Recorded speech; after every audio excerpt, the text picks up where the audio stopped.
हरे कृष्णा। कृष्ण भक्ति AP channel में आपका हार्दिक स्वागत है। आज हम सुनेंगे उत्पन्ना एकादशी की व्रत कथा।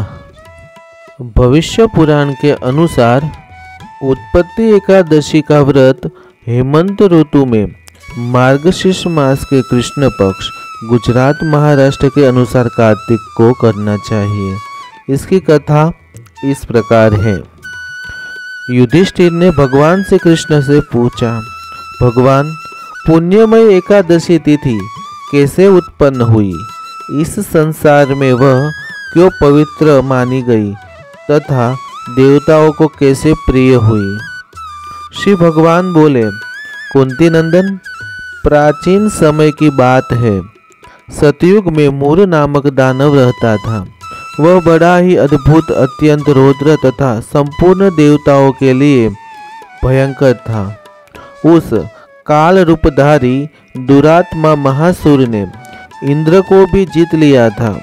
संपूर्ण देवता उससे परास्त होकर स्वर्ग से निकाले जा चुके थे और शंकित तथा भयभीत होकर पृथ्वी पर विचरा करते थे। एक दिन सब देवता महादेव जी के पास गए। वहाँ इंद्र ने भगवान शिव के आगे सारा हाल कह सुनाया। इंद्र बोले, महेश्वर, ये देवता स्वर्गलोक से निकाले जाने के बाद पृथ्वी पर विचर रहे हैं। मनुष्य के बीच रहना इन्हें शोभा नहीं देता।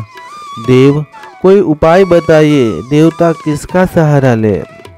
महादेव जी ने कहा, देवराज, जहाँ सबको शरण देने वाले, सबकी रक्षा में तत्पर रहने वाले जगत के स्वामी भगवान गरुड़ ध्वज विराजमान है, वहाँ जाओ, वे तुम लोगों की रक्षा करेंगे।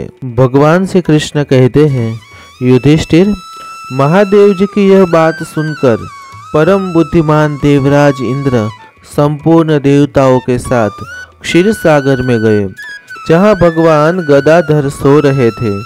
इंद्र ने हाथ जोड़कर उनकी स्तुति की। इंद्र बोले, देव देवेश्वर, आपको नमस्कार है। देव, आप ही पति, आप ही मति, आप ही कर्ता और आप ही कारण हैं। आप ही सब लोगों की माता और आप ही इस जगत के पिता हैं। देवता और दानव दोनों ही आपकी वंदना करते हैं। पुंडरीकाक्ष, आप दैत्यों के शत्रु हैं।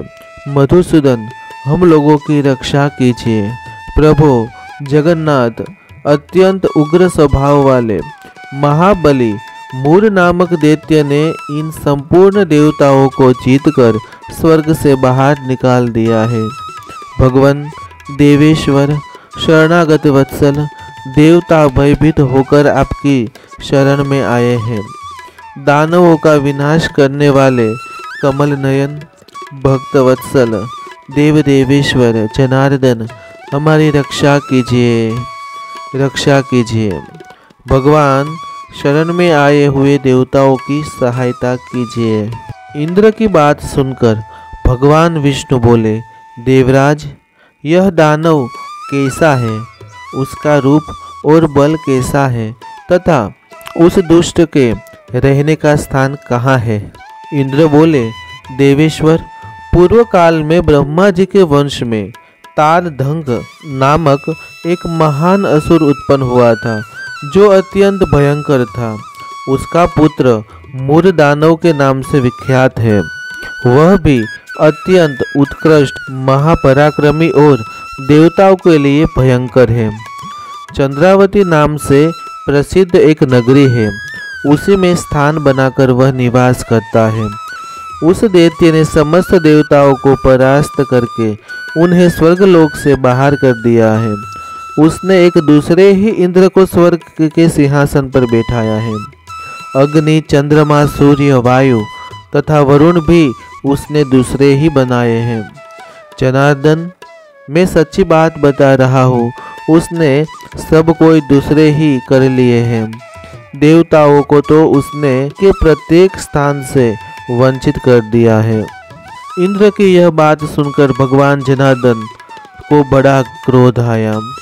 उन्होंने देवताओं को साथ लेकर चंद्रावती नगरी में प्रवेश किया। भगवान गदाधर ने देखा कि दैत्यराज बारंबार गर्जना कर रहा है और उसने परास्त होकर संपूर्ण देवता दसों दिशाओं में भाग रहे हैं। अब वह दानव भगवान विष्णु को देखकर बोला, खड़ा रह, खड़ा रह।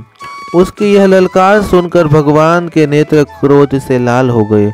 वे बोले, अरे दुराचारी दानव, मेरी इन भुजाओं को देख।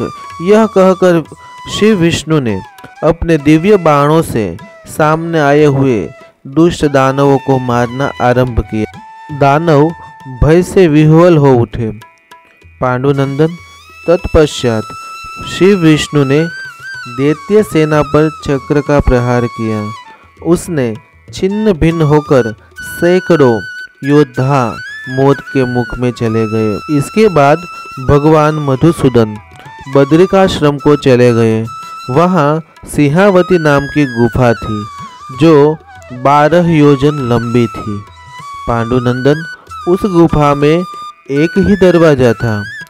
भगवान विष्णु उसी में सो गए। वह दानव मूर भगवान को मार डालने के उद्योग में उनके पीछे पीछे तो लगा ही था, अतः उसने भी उसी गुफा में प्रवेश किया। वहाँ भगवान को सोते देख उसे बड़ा हर्ष हुआ। उसने सोचा, यह दानव को भय देने वाला देवता है, अतः निस्संदेह इसे मार डालूंगा। युधिष्ठिर, दानव के इस प्रकार विचार करते ही भगवान विष्णु के शरीर से एक कन्या प्रकट हुई जो बड़ी ही रूपवती, सौभाग्यशालिनी तथा दिव्य अस्त्र शस्त्रों से सुसज्जित थी। वह भगवान के तेज के अंश से उत्पन्न हुई थी। उसका बल और पराक्रम महान था। युधिष्ठिर, दानवराज मूर ने उस कन्या को देखा। कन्या ने युद्ध का विचार करके दानव के साथ युद्ध के लिए याचना की। युद्ध छिड़ गया। कन्या सब प्रकार की युद्ध कला में निपुण थी। वह मूर नामक महान असुर उसके हुंकार मात्र से राख का ढेर हो गया। दानव के मारे जाने पर भगवान जाग उठे।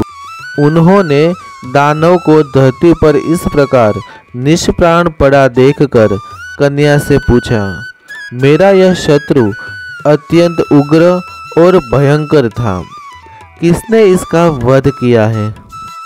कन्या बोली, स्वामिन, आपके ही प्रसाद से मैंने इस महादैत्य का वध किया है।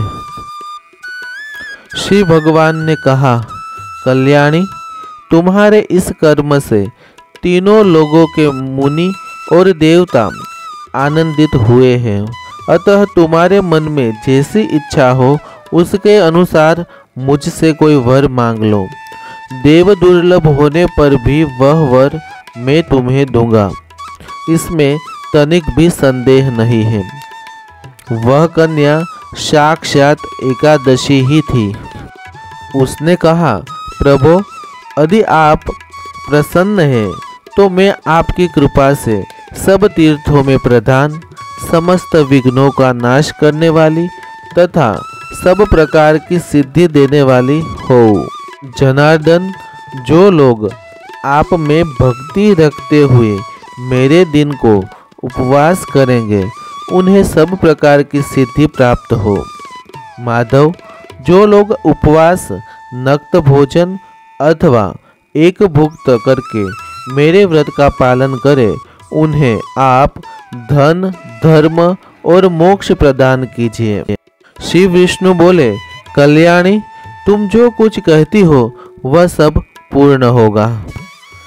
भगवान श्री कृष्ण कहते हैं, युधिष्ठिर, ऐसा वर पाकर महाव्रता एकादशी बहुत ही प्रसन्न हुई।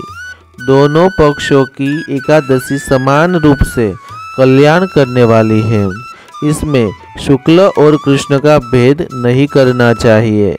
यदि उदय काल में थोड़ी सी एकादशी, मध्य में पूरी द्वादशी और अंत में किंचित त्रयोदशी हो तो वह त्रिपुरुषा एकादशी कहलाती है। वह भगवान को बहुत ही प्रिय है। यदि एक त्रिपुरुषा एकादशी को उपवास कर लिया जाए तो 1000 एकादशी व्रतों का फल प्राप्त होता है तथा इसी प्रकार द्वादशी में पारण करने पर 1000 गुना फल माना गया है। अष्टमी, एकादशी, षष्ठी, तृतीया और चतुर्दशी ये यदि पूर्व तिथि से वृद्धि हो तो उनमें व्रत नहीं करना चाहिए। परवर्तिनी तिथि से युक्त होने पर ही इनमें उपवास का विधान है।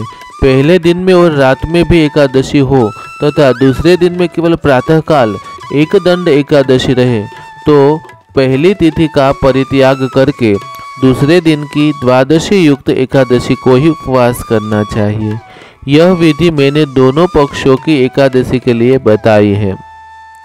जो मनुष्य एकादशी को उपवास करता है वह वैकुंठ धाम में जाता है जहाँ साक्षात भगवान गरुड़ ध्वज विराजमान रहते हैं। जो मानव हर समय एकादशी के महात्म्य का पाठ करता है उसे 1000 गोदान के पुण्य का फल प्राप्त होता है। जो दिन या रात में भक्ति पूर्वक इस महात्म्य का श्रवण करते हैं वे निसंदेह ब्रह्म हत्या आदि पापों से मुक्त हो जाते हैं। एकादशी के समान पाप नाशक व्रत दूसरा कोई नहीं है। तो यह थी उत्पन्ना एकादशी।